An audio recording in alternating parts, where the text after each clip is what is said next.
A redenção pelo sangue. Romanos 3, 25. Ao qual Deus propôs para propiciação pela fé no seu sangue. O Novo Testamento enfatiza várias verdades no tocante à morte de Cristo em prol da humanidade. Primeiro, foi um sacrifício, isto é, a oferenda do seu sangue, da sua vida. Segundo, foi vicária, isto é, ele morreu não para o seu próprio bem, mas para o bem dos outros.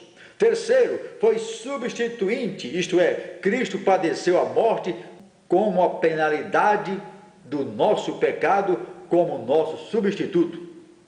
Quarto, foi propiciatório, isto é, a morte de Cristo em prol dos pecadores satisfez a lei justa de Deus, bem como a ordem moral divina. A morte de Cristo removeu a ira de Deus contra o pecador arrependido.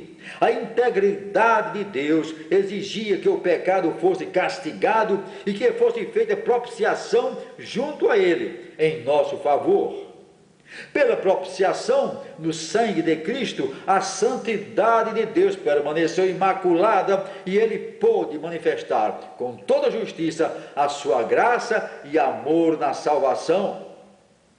Deve ser enfatizado que o próprio Deus propôs Cristo como nossa propiciação.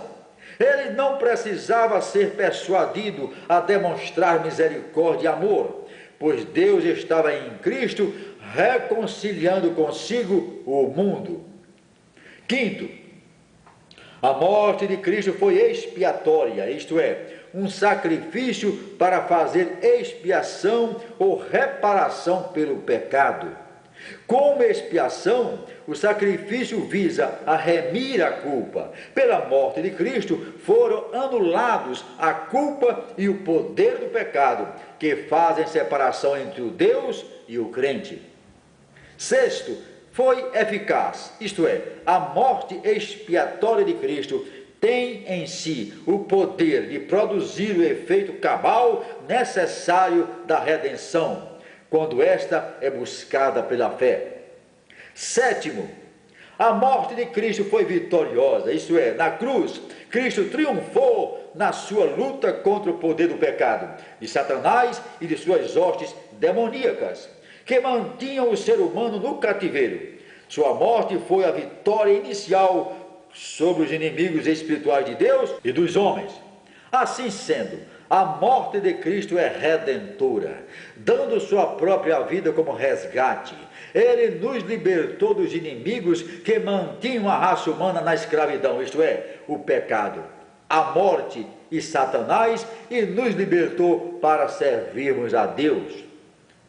E por último, todos os benefícios da morte sacrificial de Cristo, mencionados acima, pertencem em potencial a todo ser humano, mas tornam-se realidade somente para aqueles que, pela fé, aceitam Jesus Cristo e seu sacrifício redentor em lugar deles.